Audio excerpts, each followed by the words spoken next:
convertir les membres de ta famille, première chose, rassure-toi d'être converti toi-même. La conversion commence par soi-même. Tu ne peux pas demander à une personne d'être une chose que toi-même tu n'es pas. Tu dois refléter parfaitement la gloire de Dieu. Tu dois toi-même être converti.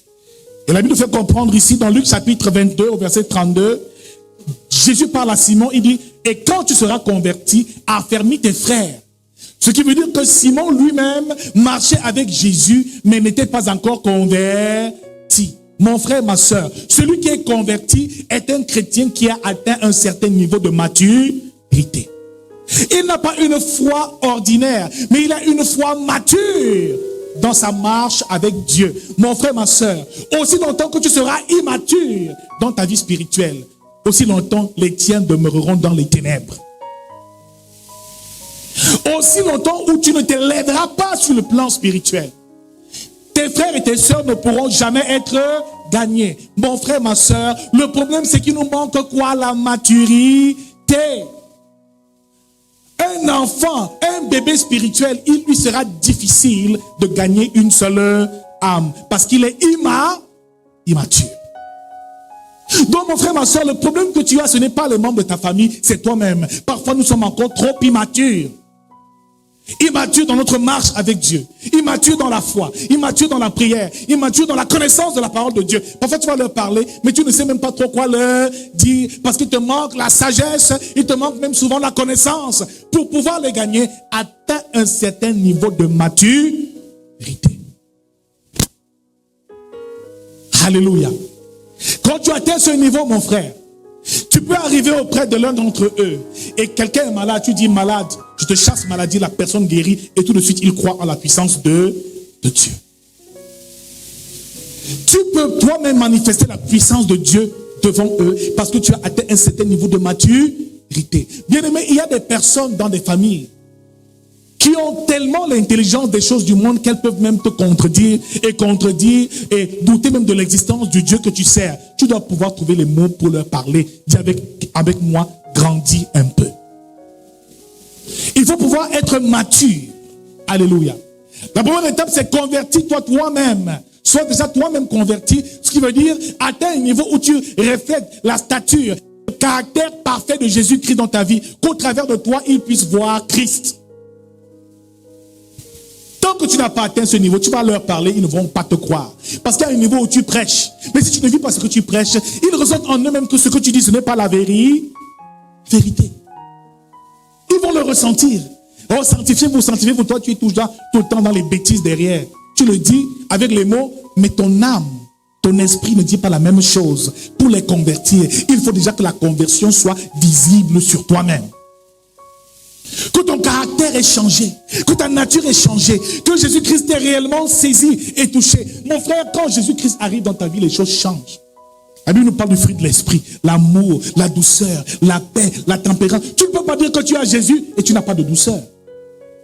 Toujours en colère, toujours fâché. Tu ne peux pas dire que tu as Jésus, mais tu ne sais même pas patienter. Tu ne peux pas dire que tu as Jésus, mais tu es toujours en train de te chamailler avec eux. Mon frère, il y a un problème, nous l'avons dit tout à l'heure. La toute première étape, c'est sois converti d'abord toi-même. Et convertis-toi toi-même. Demande à quelqu'un, es-tu réellement converti? Parce que tant que tu continueras à te bagarrer avec eux pour l'argent, pour les habits, pour les hommes, pour les sorties, pour les chaussures, elles vont te regarder, vont te dire, toi là, tu dis que tu aimes Jésus, mais tu n'as pas encore. Ceux qui n'ont pas cru sont sensibles. Non à ce que tu dis, mais à ce que tu fais. Il doit avoir en toi l'humilité. Tu ne peux pas dire que tu suis Jésus. Parce que Jésus était humble et doux de cœur. Tu ne peux pas suivre Jésus et être orgueilleux. Papa te parle, tu lui réponds n'importe comment. Maman te dit une chose, tu lui réponds n'importe comment. On t'envoie, tu commences à dire non, vraiment, moi, je suis seulement la seule ici. Bien aimé, quand tu as Christ, tu honores tes parents et tu honores les aînés. Quelqu'un qui a reçu Jésus-Christ, ça doit se voir. C'est pour ça que nous ne réussissons pas à les gagner, parce qu'en réalité, nous n'avons pas encore réellement changé. Tu es devenu chrétien, mais le mensonge est encore dans ta bouche. Tu mens encore à tort et à travers. Tu mens à quelqu'un, tu le regardes droit dans les yeux. Tu Tu mens à ton pasteur, tu mens à tes oncles, à tes tantes. Tu es toujours le même menteur depuis que tu as cru. Qui va te suivre? Tu voles toujours l'argent dans le porte-monnaie de ta mère. Qui va te suivre? Toujours dans le commérage, qui va te suivre? Tu ne peux pas vouloir que les autres suivent Jésus quand toi-même tu n'as pas encore changé. Mon frère, fais le point avec toi-même d'abord. Tu ne peux que les gagner quand toi-même tu es déjà gagné à Christ. Un aveugle ne peut pas dire à un aveugle, suis-moi, je te montre le chemin. C'est ce que la Bible nous dit, parce que les deux tomberont dans un trou. Tu ne peux amener personne nulle part, parce que toi-même tu n'es déjà allé nulle part. Et vous comprenez de quoi nous parlons? Alléluia. On veut que nos familles nous suivent. On veut que notre sœur, elle aussi, suive Jésus. Et on veut que notre mari, enfin, donne sa vie à Christ.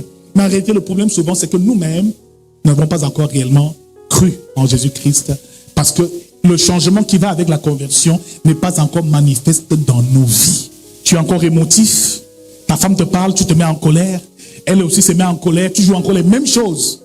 Tu es encore au même niveau émotionnel qu'eux. Même chose. Ah, tu prends déjà la matière, tu veux déjà finir. Mais tu oublies que tu étais à l'église hier. Même chose, tu fais déjà les coups de poing. Et quand tu vas voir ça, il va dire, ah, mais il n'a pas changé. Mais quand elle vient même te demander un prêt d'argent, tu dis non, et je n'ai même pas 5 francs. Pourtant, tu as de l'argent dans les poches. Tu veux qu'elle te suive comment? Mais peut-être que quelqu'un te dit, tu veux qu'elle te suive comment? Elle porte les mini, toi-même tu portes les mêmes mini. Elle aime les gars, toi-même tu aimes les mêmes gars avec elle. Ah, non.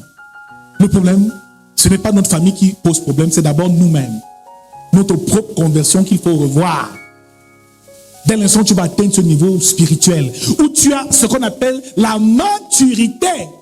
C'est à ce moment-là que quand tu vas leur dire Jésus, ils vont voir ça sur. Ils vont voir Christ. Tu vas incarner parfaitement Christ. Ta femme va se soumettre. Elle va écouter cette parole et elle va marcher selon le Seigneur. Parce que toi-même, tu reflètes parfaitement Christ. Il n'y a aucune faille en toi. Alléluia. Il faut donc comprendre comment faire pour arriver à la maturité. Comment faire pour avoir une foi mature. Alléluia. C'est ça qu'il va falloir découvrir ce matin, ici, sur les étapes et les signes de la maturité lorsqu'on est devenu enfant de Dieu. Nous allons ouvrir 2 Pierre, chapitre 1 au verset 5. C'est peut-être la dernière lecture que nous verrons ce matin. À cause de cela même, verset 5, faites tous vos efforts pour joindre à votre foi la vertu. À la vertu, la science. À la science, la tempérance. À la tempérance, la patience. À la patience, la piété. À la piété, l'amour fraternel. À l'amour fraternel, la charité. Voilà donc ici les signes de la maturité. D'une foi mature. D'une foi qui est capable de déplacer les montagnes. Car le tout n'est pas d'avoir la foi. Mais il nous demande ici, faites tous vos efforts pour joindre à votre foi la vertu. Ici, bien-aimés dans le Seigneur, la vertu, ici, c'est une forme de disposition à faire ce qui est bien et ce qui honore Dieu. C'est comme on peut dire, développer les capacités, la capacité de faire et d'accomplir la volonté de Dieu. De joindre donc à votre foi la vertu. Donc en réalité, mon frère, la foi seule ne suffit pas. Ta foi pour gagner les membres de ta famille ne suffit pas. Il faut la vertu, le bon caractère, de bons comportements, la bonne nature qu'il va avec. Croire en Jésus-Christ ne suffit pas pour gagner les membres de sa famille. Avoir foi en lui ne suffit pas. Mais à cette foi, ajoute la vertu. Une femme qui se garde chaste avant le mariage est vertueuse et développe la vertu de la chasteté. La pudeur est une vertu. Alléluia. Tout comportement qui est en accord avec la volonté de Dieu. La patience est une vertu. Amen. Alléluia. Ajoute à la foi la patience. Donc la première étape. Et la première chose, le premier signe de ta maturité, c'est que tu deviens une personne, une femme vertueuse. Tu ne portes plus n'importe quel habit pour venir à l'église et pour sortir. La vertu est déjà en toi. Tu ne parles plus n'importe comment aux gens. Tu pèses chaque parole qui sort de ta bouche. Tu deviens une femme vertueuse. Bien-aimé, quand les membres de ta famille verront la première chose, à la fois que tu as ajouté à cela la vertu, mon frère, ma soeur, tu auras gagné déjà un premier palier et un premier pas dans ta marche avec Dieu. Ajoute à la vertu la science. Numéro 2, la science. La science, c'est une part de la connaissance des mystères. Alléluia. Ce qui veut dire que malheureusement, beaucoup veulent parler de Jésus-Christ et veulent parler de la Bible. Pourtant, ils n'ont pas la consistance qu'il faut. Ne t'amuse pas à aller parler à un de tes oncles qui est peut-être docteur, je ne sais pas en quelle science, en droit, je ne sais pas, de Jésus. Il va te coincer. Si tu n'as pas la connaissance même de la Bible et de la parole, si la science et la connaissance n'est pas ton partage au nom de Jésus-Christ. C'est pour ça qu'on vous dit de venir à l'église. Écoute la parole de Dieu. Mets les versets bibliques. Utilise ces versets chaque jour pour ton quotidien. C'est pas seulement tu viens écouter le pasteur prier. Non. Il faut que tu aies un certain niveau de connaissance qui doit te remplir. Et la foi vient de ce qu'on entend. Et ce qu'on entend vient de la parole de Dieu ou de Christ. Tu ne peux pas convertir une âme ou gagner une âme si tu n'as pas de connaissances suffisantes. Tu vas lui parler de quoi? On te demande, donne-moi un verset biblique par cœur. Moi, je lis seulement la Bible, c'est là. Je lis la Bible. Bon, donne-moi même 3 versets bibliques par cœur et leurs références. Non, vraiment, je sais, le pasteur dit souvent ça à l'église, mais tu viens l'évangéliser, hein. Mais tu demandes l'amour là que tu dis là. Donne-moi 2 versets sur l'amour. Tu dis, ça dit, ouais, comment tu veux me coincer comme ça? Quand il te voit balbutier, tu dis que tu es léger. Amen. Alléluia. Ne t'amuse pas à parler de Jésus à quelqu'un qui est intellectuel dans le monde. Hein. Il peut te clouer avec le même Jésus qui est venu. Il va te juger comme ça seulement par rapport à ton niveau même de connaissance que tu dis là. Dès que tu arrives, il sait que non, là, toi, là, il n'y a rien. Elle est vide, elle est légère. Donc, approfondis ta connaissance. Dis avec moi, grandis dans la science. Alléluia. Ajoute à la vertu maintenant la science qui nous parle ici de la connaissance approfondie de la parole. C'est un autre signe de maturité. Un chrétien qui lit déjà sa Bible devient mature. Tu viens tous les jours, tu lis la Bible quand tu es à l'église, le pasteur prêche. Tu rentres à la maison, la Bible est faite. Tu n'es pas mature.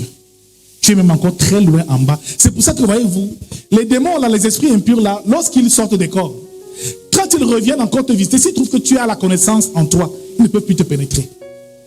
Le tout n'est pas de chasser les mauvais esprits, mais maintenant, est-ce que tu es rempli de la connaissance, de la parole de Dieu? Parce que si tu n'es pas rempli, la Bible déclare que l'esprit impur ira et reviendra visiter cette demeure et viendra avec 7 démons plus méchants encore. Donc mieux vaut même rester avec ton petit démon tranquillement. Il te gêne, il n'y a pas de problème. Ne le chasse pas pour ne pas lire la parole de Dieu. Donc comme ton ventre se nourrit, ton corps se nourrit de nourriture, ton esprit a besoin de la parole pour être fort. C'est pour ça que lorsque l'ennemi vient t'attaquer, s'il trouve que ton esprit n'a pas reçu la parole est une lumière, la parole est la nourriture de l'âme, de l'esprit. Si ton esprit est faible, parce qu'il n'y a pas assez de consistance dans la parole, il va t'attaquer et te faire du mal. Le problème, c'est que nous nourrissons beaucoup de nous physique et charnel, matériel, hein, le couscous plein dans le ventre, mais l'esprit vide de la parole de Dieu. Amen. Plus tu vas remplir ton esprit de la connaissance, plus tu verras que les petites attaques du diable seront nulles et sans effet dans ta vie au nom de Jésus-Christ. À la vertu, la science. Maintenant, ajoute à la science que tu as reçue la tempérance. Tu ne peux pas évangéliser les gens, gagner les âmes, leur parler de Christ si tu n'es pas tempérant. Tu te fâches trop vite, tu es trop en colère, tu ne sais pas être apaisé. Bien aimé dans le Seigneur, pendant que les disciples allaient, ils étaient insultés, rejetés, mais ils étaient tempérants, ils savaient garder leur calme. Tu es encore trop émotif. Tu t'agites encore trop. Quelqu'un va dire que votre Jésus là, c'est un faux Jésus. Qui t'a dit ça? Hey, oh, hey. Attends, je vais le ramasser aujourd'hui. Hey, donc tu confonds tout. Ah! Non, là, tu as appuyé sur déranger. Oh, cette fois-ci, je vais la finir. Qui? Le Jésus de qui? Je pose même la Bible, je ferme les coups. Amen. Donc, tu n'as pas la vertu, tu n'as pas la science, tu n'as pas la tempérance, tu ne peux gagner personne. Tu n'es pas encore mature. Amen. Tu te fâches encore trop vite. Hey, tu n'es pas venu à l'église dimanche, pourquoi? Ça fait 2 semaines que tu n'es pas venu. Hein? Si dimanche, tu vas te fouetter. Je vais te fouetter copieusement et bien. Donc quand tu arrives chez eux, là, tes neveux commencent à fuir parce que tu es arrivé. Tu manques de tempérance. Pardon, on ne boit pas l'alcool ici chez moi. Hein. Oh, non, c'est encore un païen. Laisse-le boire. Et pendant qu'il boit, soit à côté, tu lui parle-lui avec beaucoup d'amour. Tu verras que au fur et à mesure, ça va commencer à le pénétrer. Puis nous manque la tempérance. Hein. Chez moi, on n'entre pas comme ça. On ne s'habille pas comme ça. On ne parle pas comme ça. On ne mange pas comme ça. Moins de choses, on s'enflamme. C'est encore le problème de qui ici, qui veut gagner, quand il veut gagner une âme. Il parle de Jésus à quelqu'un, ça l'énerve un peu. Le ton monte. On ne reconnaît plus la sœur. Elle est déjà fâchée. Elle venait évangéliser, maintenant elle est en colère. Tu l'as énervée. Alléluia. Mon frère, tu te feras insulter dans ta famille, on va te chahuter, on va te traiter de tous les noms d'oiseaux. Mais quel que soit ce qu'il arrive, reste tempérant. Troisième étape après la tempérance, la patience. Aïe, aïe, aïe. Depuis que je prêche l'évangile au type, je ne sais même pas si c'est même une malédiction. Donc, il commence à t'énerver, il rit, ça t'énerve. Il mange même, lui mange, moi un païen comme ça. Donc, tu as tellement de fardeau dans ton cœur contre eux à cause de l'impatience. Tu veux trop vite le voir aller à l'église. Mais entre-temps, il est toujours en train de fumer ses cigarettes. Il monte et il descend. Apprends à prier pour lui et sois patient jusqu'à ce qu'il se convertisse. Ça ne se fera pas le même jour. La patience est un autre signe de maturité. Un chrétien qui est patient, dès qu'il arrive quelque part, il jauge un peu ton niveau spirituel sans que celui-ci n'est pas encore au point. Il ne va pas te juger. Il est patient avec toi. Il sait qu'il y a des choses que tu ne pourras, jamais comprendre. Un chrétien qui est patient ne discute pas avec les païens des choses de Dieu n'importe comment. Tu veux le convaincre, tu parles de l'évangile. Non, tu es encore immature. Tu as encore des choses à prouver. Quand tu connais et tu as la connaissance, tu es patient. Tu sais que lui là, il n'est pas encore au nid. Ça ne sert à rien. Va doucement avec lui. Sois patient. C'est arrivé à qui d'être impatient ici par rapport aux membres de sa famille? D'être impatient, de voir les gens changer, devenir chrétien dans sa famille. Tu es impatient de les voir changer. Ça m'arrive, ça arrive à tout le monde. Tu vois quelqu'un, tu dis vraiment celui-ci. Ouais, Seigneur, touche-le aussi un peu. Alléluia. La patience.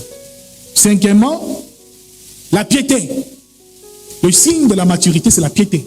Cinquième signe, la piété. Qui est aussi cette attitude-là, à rester dans cet esprit de prière, dans un environnement de prière. La piété, c'est-à-dire que c'est ta capacité à toujours demeurer dans la présence de Dieu. Tout ce qui est présence de Dieu, devient ton partage. L'amour des choses saintes. Donc, tu ne peux pas comprendre une chose. C'est qu'au lieu de dire à ton mari tous les jours, il faut prier. Comment tu te lèves, tu ne pries pas. Mon frère, chaque matin, le mari se réveille, il te trouve à genoux en train de prier. Chaque soir avant de dormir, tu t'agenouilles en train de prier. Bien-aimé dans le Seigneur, dans la maison, ta piété, ton amour de la prière va commencer à les influencer. Si tu as la foi et tu n'as pas la piété, c'est qu'il y a un problème. Si tu as la foi et que tu n'es pas... La piété veut dire, tu es pieux, tu es quelqu'un qui aime Dieu, qui aime la prière, qui aime le jeûne. Tu jeûnes jamais. Venir à l'église, qui ne vient même jamais à l'église. Celui qui est à côté de toi, s'il ne te voit pas, tous les dimanches, porter tes pieds, aller adorer Dieu et revenir, il ne va jamais te suivre. La piété. Souvent même dans ton habillement, dans ta façon de parler. Il y a un genre de tenue là qu'une sœur qui est déjà pieuse ne peut plus porter. Amen. Tu vas entrer à l'église, le ventre est dehors, le dos est dehors. Quand tu vas arriver, tu vas ressentir que tu n'es pas au bon endroit et tu n'as pas la bonne tenue. La piété va te conduire. Tu es permanemment en train de prier, en train de parler de la parole de Dieu. Il doit ressentir en toi la piété. Tu ne pries pas assez, tu ne lis pas la parole de Dieu, tu ne vas même pas toi-même à l'église, mais tu veux que lui se convertisse. Vis d'abord une vie pieuse. Amen. Sois régulier à l'église. Sois dans les services à l'église. Il va ressentir ça. Il va sentir que tu es utile à Dieu. Et que tu prends le service de Dieu au sérieux. Quand il s'agit de la prière, il va sentir que tu ne blagues pas. Avant de manger, tu pries d'abord. Et donc, avant de lui dire de prier, toi-même, la façon dont tu pries, lui-même, il aura honte de manger sans prier. Un beau jour, il va se lever, il va se mettre à prier lui-même. N'attends pas qu'il prie. Fais-le d'abord toi-même. Sois d'abord, à un moment, on va commencer à t'appeler pasteur à la maison. Dans ta famille, on va commencer à t'appeler pasteur. Tu vas à la réunion familiale, c'est toi qu'on dit, s'il faut l'appeler, non, c'est la femme là, elle aime trop Dieu. C'est comme ça qu'on doit commencer. Et c'est comme ça que tu vas les influencer. Amen. Alléluia. Une vie de piété. Tu pries aux heures régulières. Mais il y en a qui sont chrétiens qui ne s'agenouillent même pas pour prier. Ils n'ont pas d'intimité avec Dieu. À l'église, elle chante, elle loue, elle dépose offrande, elle rend grâce à Dieu, elle témoigne, mais à la maison, zéro. Quand elle est seule avec Dieu, ils n'ont rien à se dire. En fait, elle n'a aucune relation avec Dieu. Elle n'a de relation avec Dieu que la présence lorsqu'on est à l'église. Maintenant, ajoute à la piété l'amour fraternel. Quand tu as la foi, tu dois développer un amour fraternel envers les frères. Développer et grandir dans l'amour fraternel, c'est un amour spirituel, un amour désintéressé. Alléluia.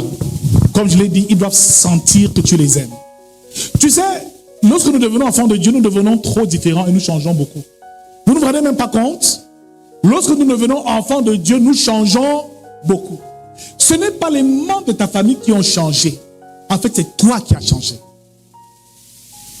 Tu as cessé de mentir. Tu as cessé de boire de l'alcool. Tu as cessé de fumer. Tu as cessé de faire toutes ces choses. En fait, ce n'est pas eux qui sont différents, c'est toi qui es devenu différent. Le changement s'est effectué en toi et pas en eux. Bien-aimés dans le Seigneur, c'est ce que nous n'arrivons pas à réaliser. Parfois, on les voit en train de boire, on les trouve tellement bizarres, tellement sales, tellement souillés. Pourtant, on oublie que nous aussi, hier, on buvait avec eux. On a souvent un jugement très sévère envers ces personnes-là. Le problème, c'est qu'il nous manque l'amour fraternel. On doit les aimer et être avec eux. Ne t'éloigne pas des membres de ta famille parce que tu as cru. C'est une erreur. Et c'est une ruse de l'adversaire pour t'empêcher d'aller plus loin. Jésus mangeait avec les publicains. Jésus mangeait avec les prostituées. Les gens de mauvaise vie. Vous savez pourquoi? Parce qu'ils devaient être plus proches d'eux pour pouvoir les gagner. Tu ne peux pas gagner une personne quand tu es trop différent d'elle. Je n'entre pas dans les bars. Je ne vais pas dans les fêtes d'anniversaire. Je n'entre pas dans les milieux où il y a de l'alcool. Je ne peux pas aller dans tel cabaret. Je ne peux pas aller au restaurant. Mon frère, tu es devenu trop bizarre. Le restaurant, ce n'est pas diabolique. Ce n'est pas parce que tu es devenu enfant de Dieu que tu ne peux pas aller au restaurant avec ta femme et tes enfants. Non, ce sont des milieux païens. Je n'ai pas besoin d'y aller. Mon frère, il faut y aller de temps en temps parce qu'il y a des païens là-bas que tu peux aussi gagner. Amen.